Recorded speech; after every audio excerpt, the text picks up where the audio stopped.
The institutional lie in an early scene from Christopher Nolan's Interstellar, released in the year 2014, is a devastating setup.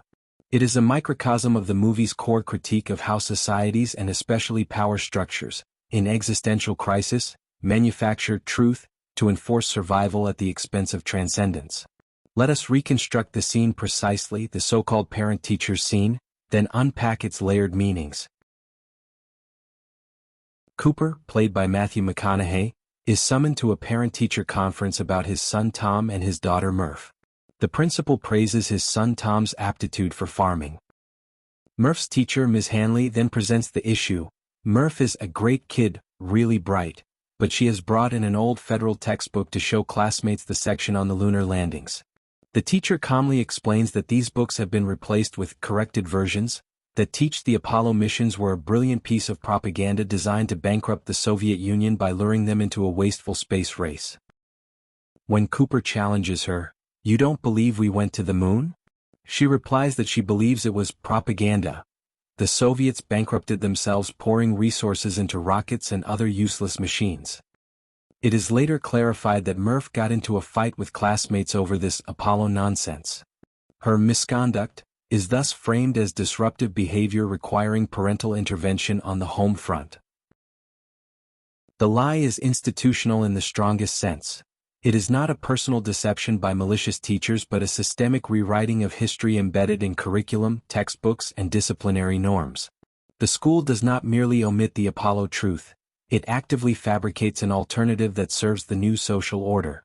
Murph's misconduct is the institutional mirror image of the lie. She is punished for insisting on empirical reality, the old textbook, against the officially sanctioned myth. Philosophical insight. In The Republic written by Plato, Socrates proposes the noble lie, the myth of metals and the earth-born citizens, to foster social cohesion. Citizens must believe a beautiful fiction so the city can function justly. Here Nolan inverts it into an ignoble lie. The state does not lie to elevate the soul toward the good. It lies to chain humanity to the cave of agrarian subsistence. The corrected textbooks are the shadows on the wall, and the teachers are the puppeteers who insist the shadows are reality. Cooper, the former pilot who knows the truth firsthand, embodies the escaped prisoner returning to free others, only to be told his memory is dangerous nostalgia. This echoes the famous thinking of Michel Foucault. His great idea was that of power or knowledge regime. Education is not neutral transmission but a technology of discipline that produces subjects suited to the regime's needs. The lie is productive. It manufactures docile bodies, according to Foucault, optimized for Dust Bowl farming rather than cosmic exploration. The empowerment phrase dare to know, sapere aude in Latin, is inverted into dare not to know.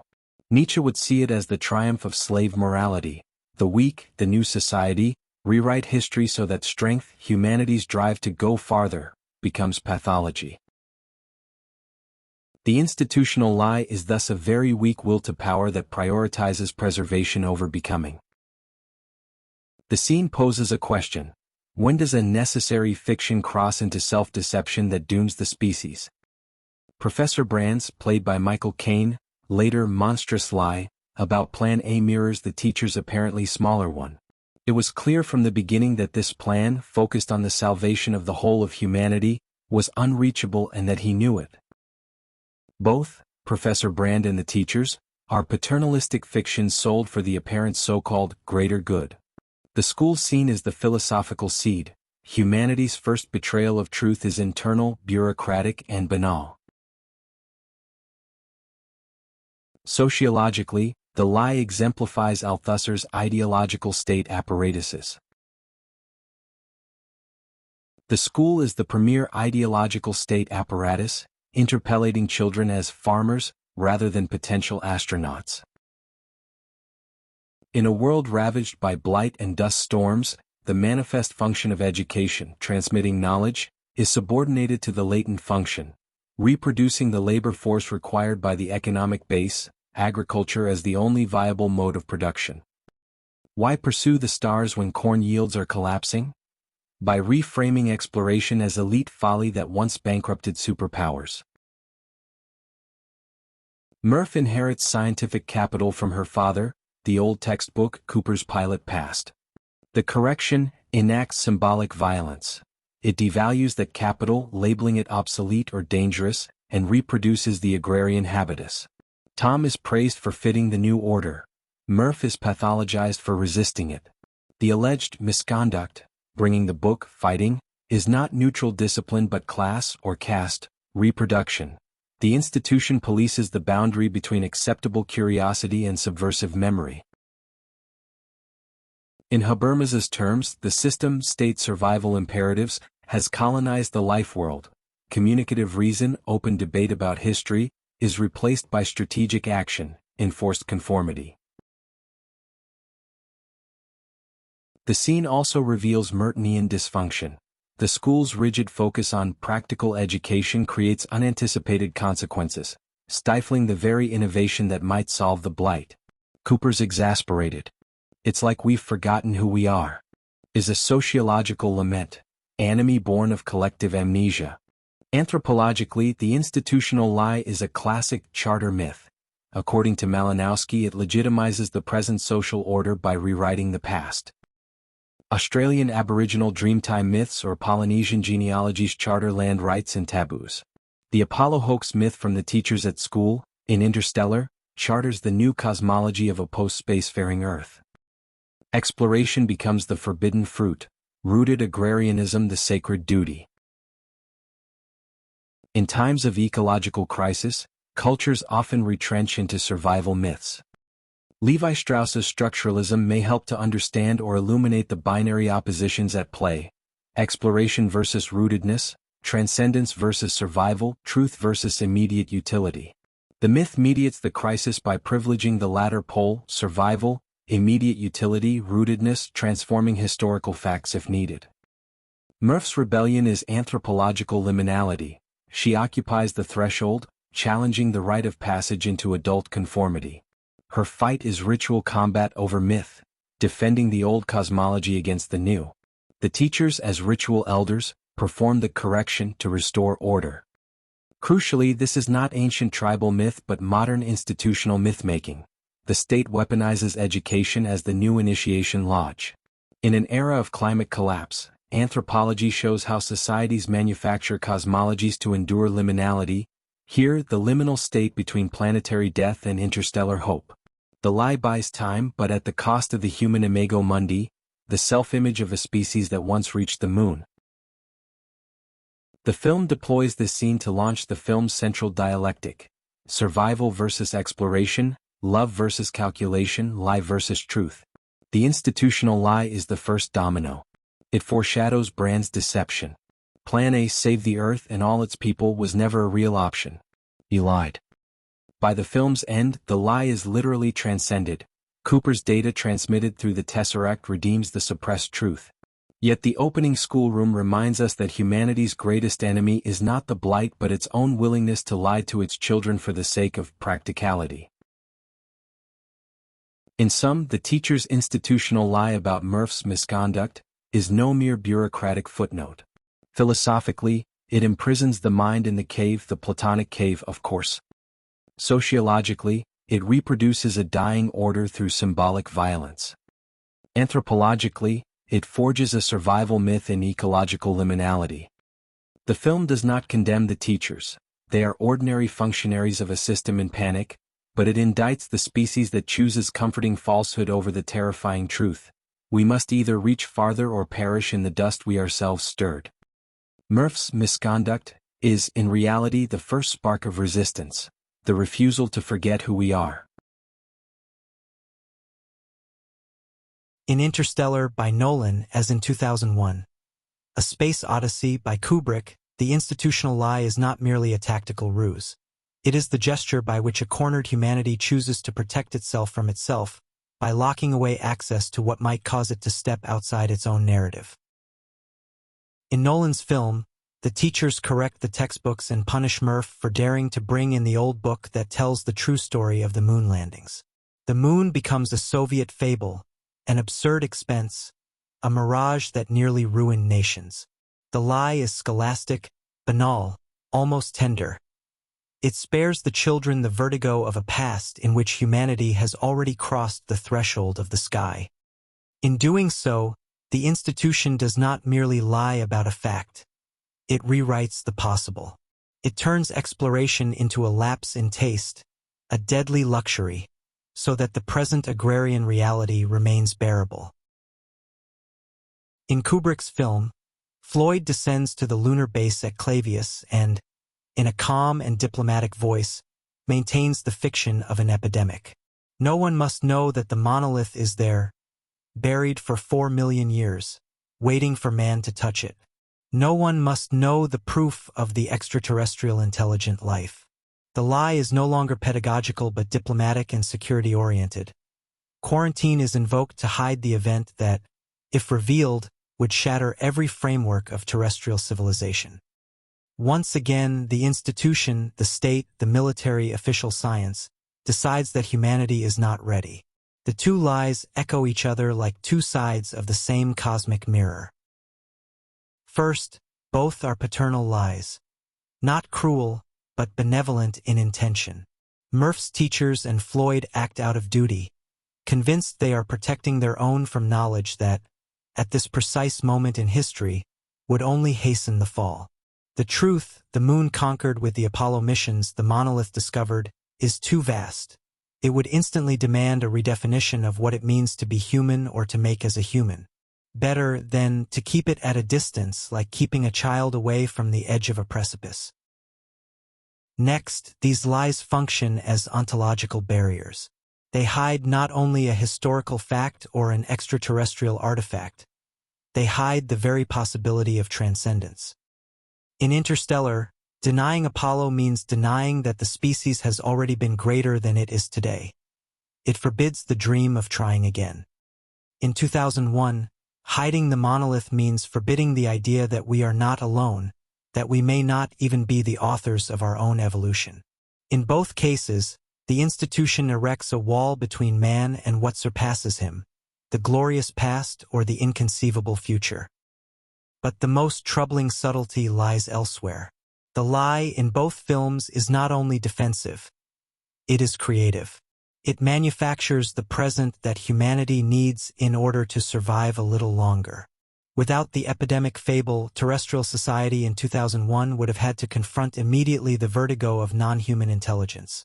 Without the lunar propaganda fable, the dusty society of Interstellar would have had to confront the vertigo of its own failure in front of space and the infinite.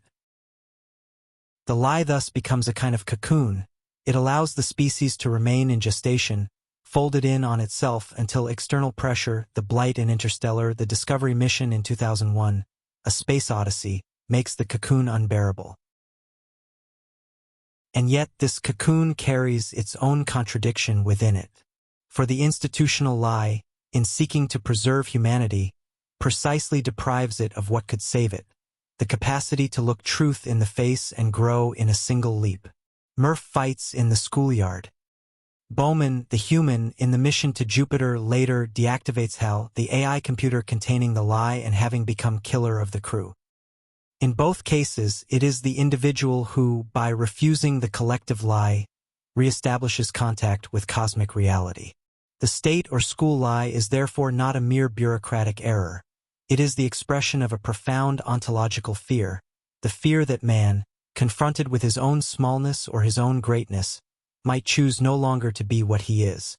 Thus, the two scenes answer each other like two moments of the same human hesitation. The hesitation between remaining in the comfortable cave of the official narrative and stepping out to see the stars or the monolith as they truly are. Hesitation to trust a power or to gain a new power. Is empowerment possible? Terrible question. Both films refuse to judge the liars. They simply show that the lie, however necessary in the short term, always ends up cracking. And when the crack appears, it is never the institution that crosses it first. It is the child who brandishes the old book, or the astronaut who refuses to accept that the mission is over. The ultimate link is perhaps this. In both films, the institutional lie is not the opposite of truth. It is its painful threshold. It marks the exact point where humanity, in order to survive, agrees to blind itself, before truth, stronger than any institution, forces it to open its eyes again.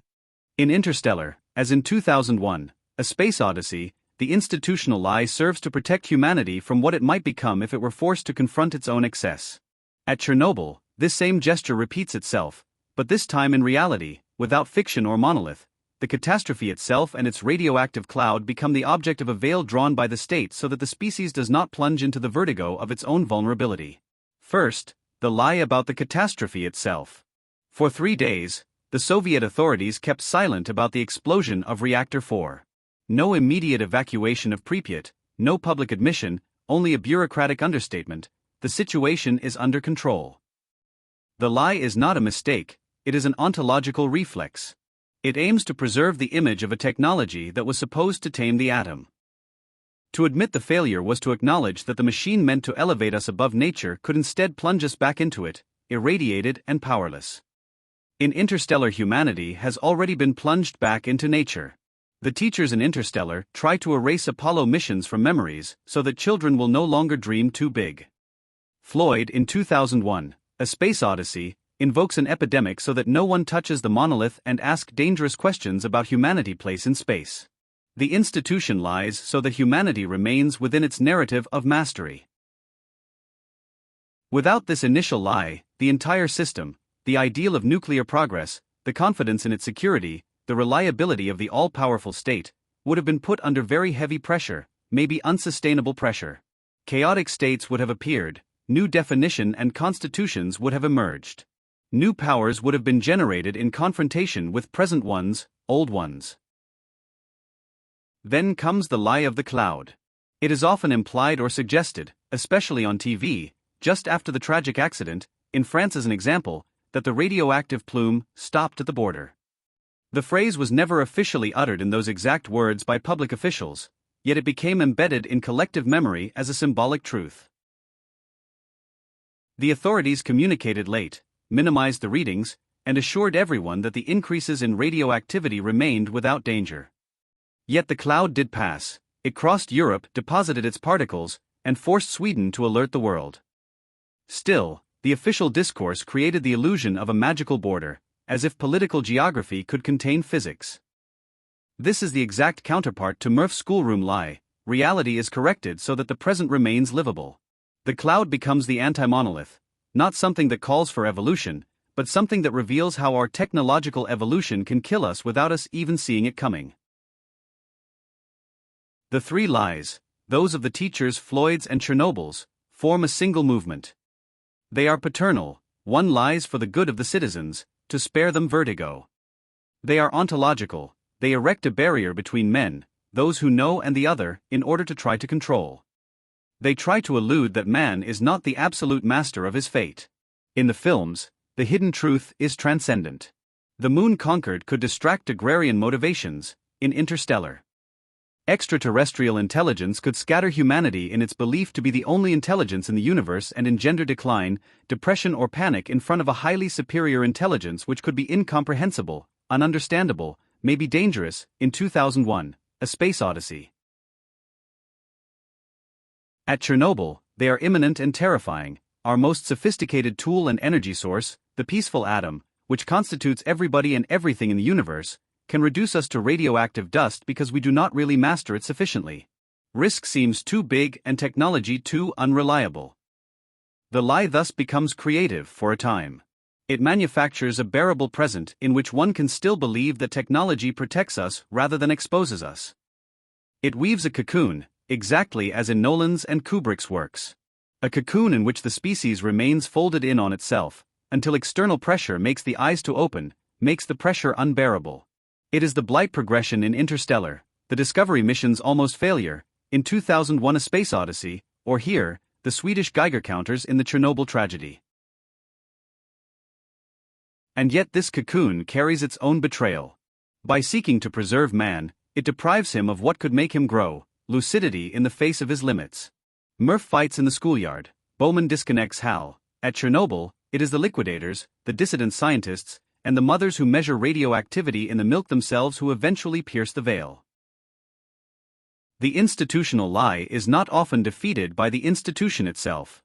It is defeated by the individual who refuses to accept the border, whether scholastic, diplomatic, or national.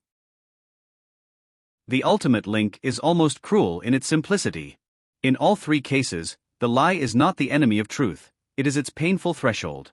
It marks the precise moment when institutions, in order to continue existing as it tells itself it does, agrees to manipulate those they have to inform. Thus heroes, great men can surge. Cooper and Murph in Interstellar, Bowman in 2001: A Space Odyssey, dying liquidators and victims in Chernobyl, dissidents in the system. The lie of the system or in the system is illuminated. The system itself makes thus the heroes appear and surge in front of the urgency, the global death of everybody usually. The salvation is awaited to deal with the systematic failure or impossibility to cope with the task.